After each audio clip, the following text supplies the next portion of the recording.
The Celtics drop a hard-fought game to the San Antonio Spurs, 100-95. Derrick White led the way with 29 points. Jaylen Brown added 27, 8, and 7. But it wasn't enough. We'll talk about what went wrong down the stretch for these Celtics and what to make of this loss against Luke Kornet, Wemby, and the Spurs.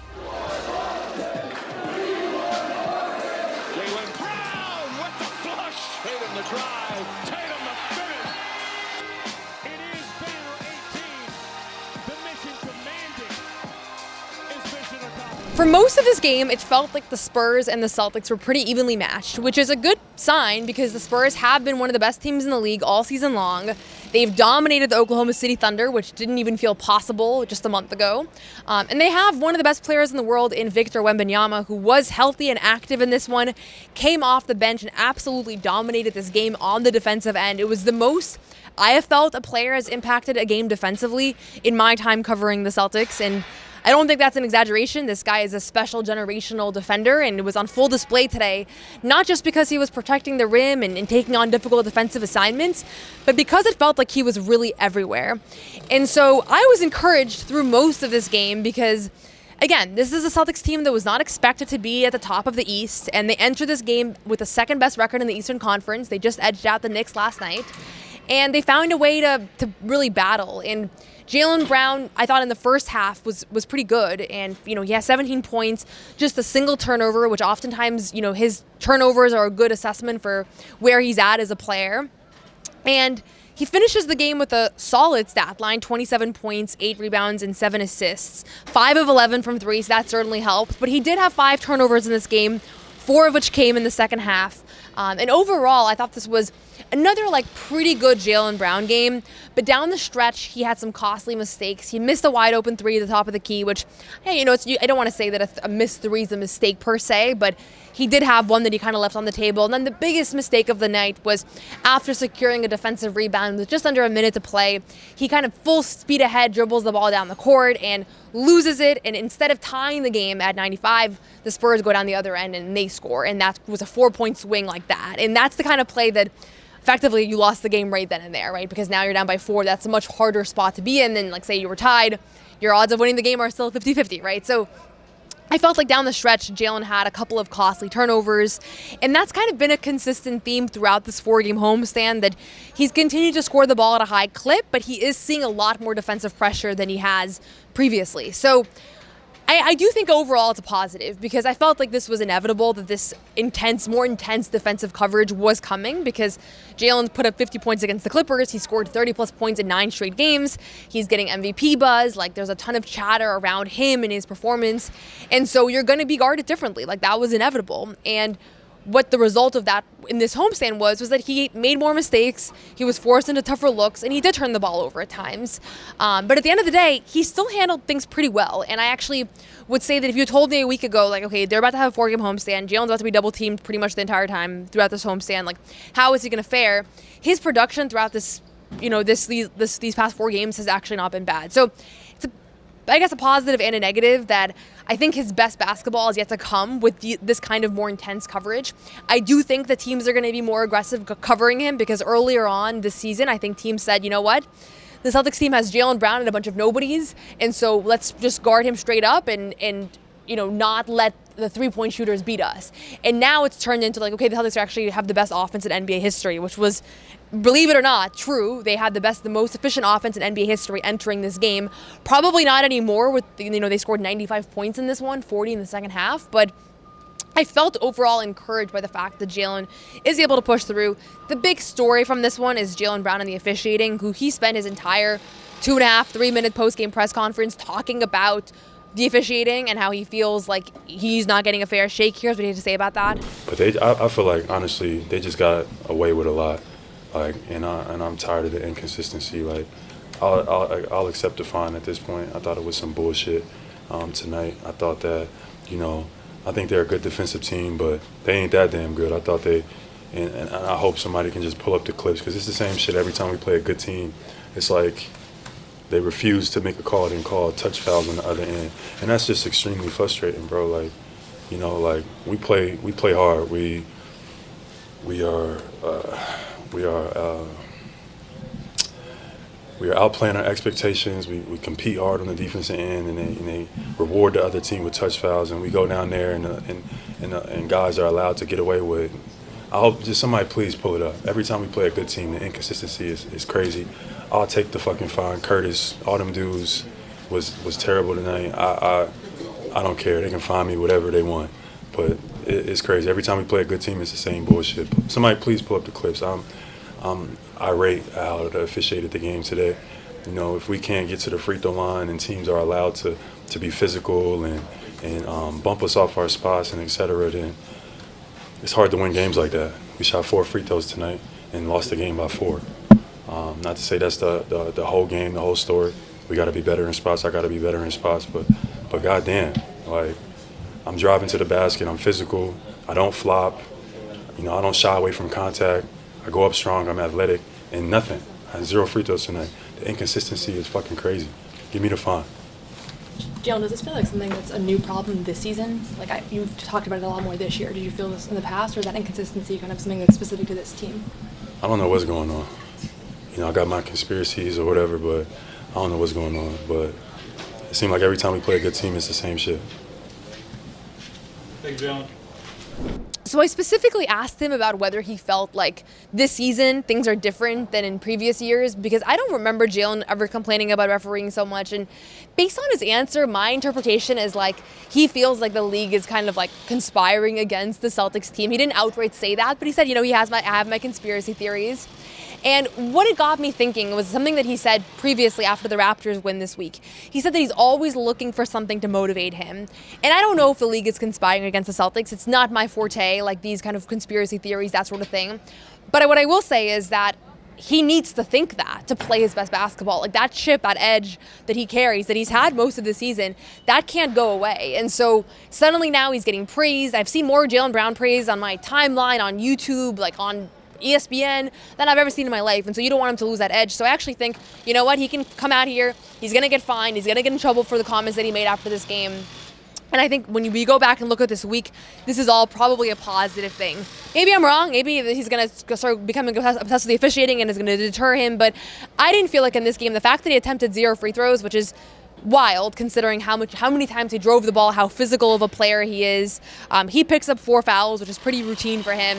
Overall, I thought that he handled it pretty well. He wasn't too caught up in the officiating in this game. So that's my thoughts on Jaylen. I will say I wanted to spend a couple minutes on the show, and I was hoping that they'd pull out a win so I could do so more, with you guys being more open to hearing it. But Baylor Scheierman, I thought, had one of his best games of his NBA career.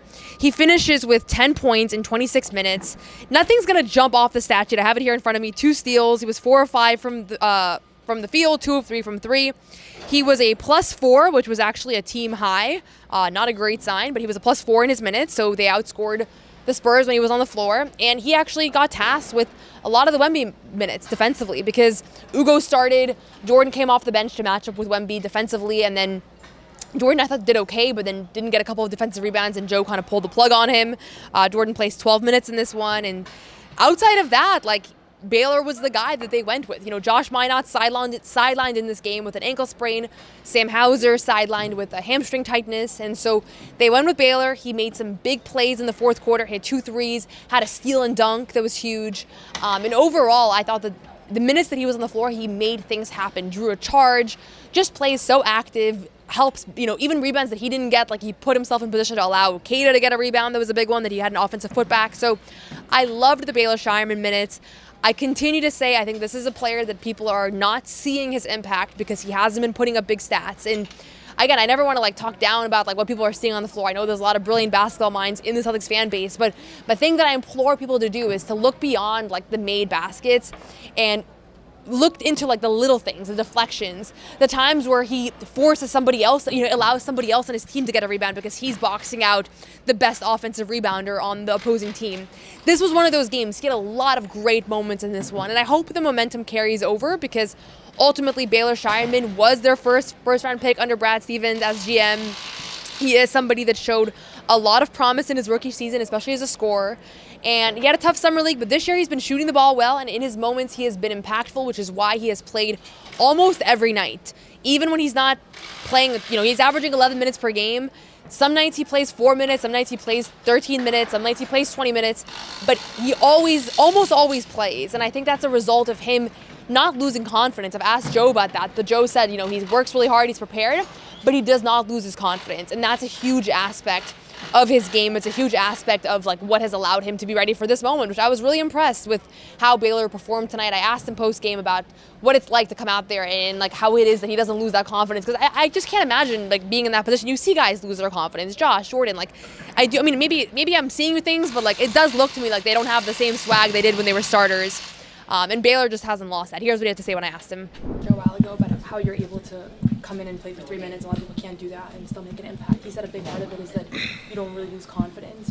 Why do you feel like that is, that you're able to come tonight and guard Wemby, who's all the hype around him? Yep. What about you makes you not lose that confidence? Have you always been like that? Yeah, I mean, I guess it's just kind of how I'm wired. I know, I have a bunch of confidence in myself that I can play at this level and impact the game and, play against anybody. And regardless if I played, tonight or not, or played yesterday or not, that confidence doesn't change going into the next game.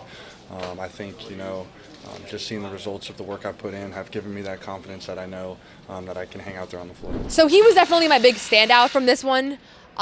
Before I'm going to talk a little bit about Derrick and Luka Garza, two other guys that kind of stood out in this game. But before that, a quick shout out to our friends over at PrizePicks. Whether you're starting a new routine or making player picks for the first time, trying something new can be hard, but in life and on PrizePicks, it always feels good to be right.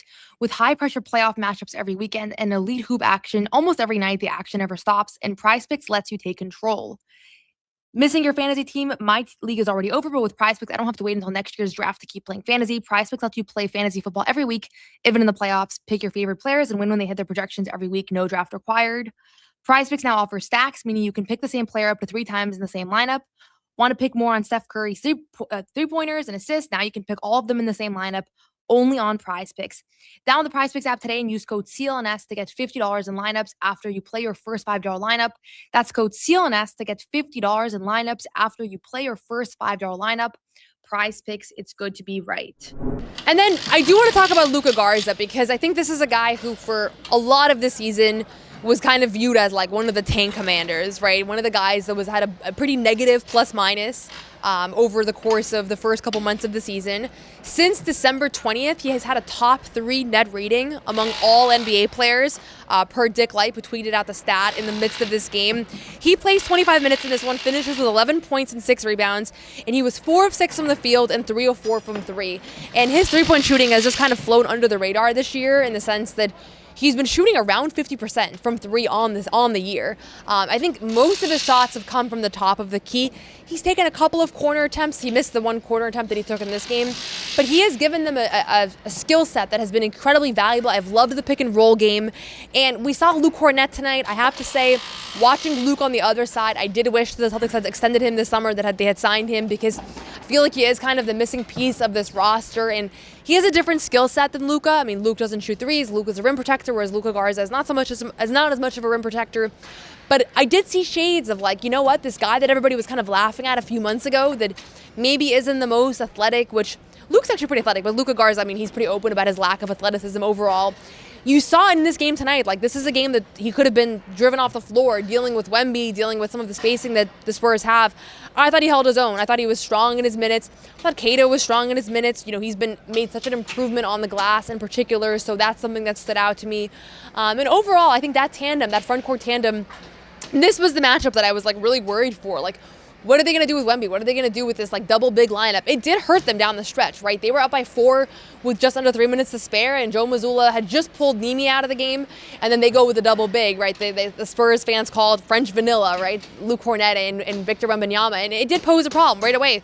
Luke gets an offensive putback. So I don't leave this game with zero concerns, but overall I continue to be impressed with what you're getting from basically 2 guys on minimum deals that were supposed to be temporary solutions to your front court issues. And so that really stood out to me. I continue to kind of be impressed with Luka, and his outside shooting is a huge thing for this team. If he can be a guy that spaces the floor like an Al Horford type, which right now that's what the numbers are showing, is that he's going to be able to do that, that's huge. And then the last thing I'll mention is Derrick White, who does have a pretty strong offensive performance in this one, and defensive performance as well. I'm going to read his stat line because this is just a quintessential Derrick White kind of impact. 29 points, 9 rebounds, 2 steals, 2 blocks, and 3 assists. And the frustration with Derrick is that he just has not been shooting the ball as well as he would like. Tonight he's 5 of 17 from the field, so that's good for 29%.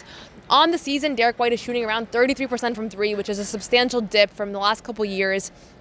Same thing Peyton Pritchard's been dealing with. He's also around 33%.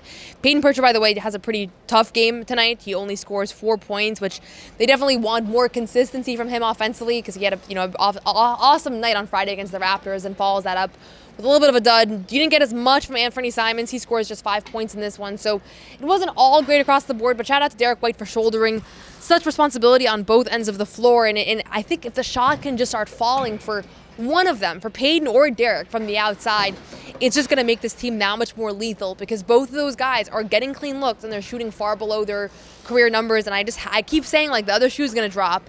I don't know. Maybe it won't. Maybe they're just the mid-down years. Maybe they need Tatum back to help create some of those looks. And maybe the looks aren't as good as they look to me, but I thought he got some clean ones in this one. Finishes 5 of 17. But overall, made some tremendous defensive plays. I thought he had a tough whistle tonight. So Jaylen was complaining about Derrick.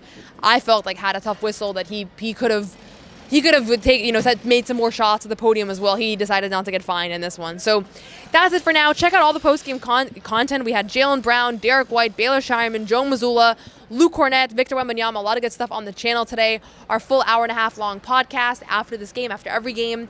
And now we hit the road. Celtics have a 4-game road trip. I'll be there. I'll be in Miami, Atlanta, and Detroit, so we'll have coverage on the ground. We'll see Kristaps Porzingis. We'll see the best team in the Eastern Conference, the Detroit Pistons. So all that coming up. Be sure to subscribe to CLNS Media.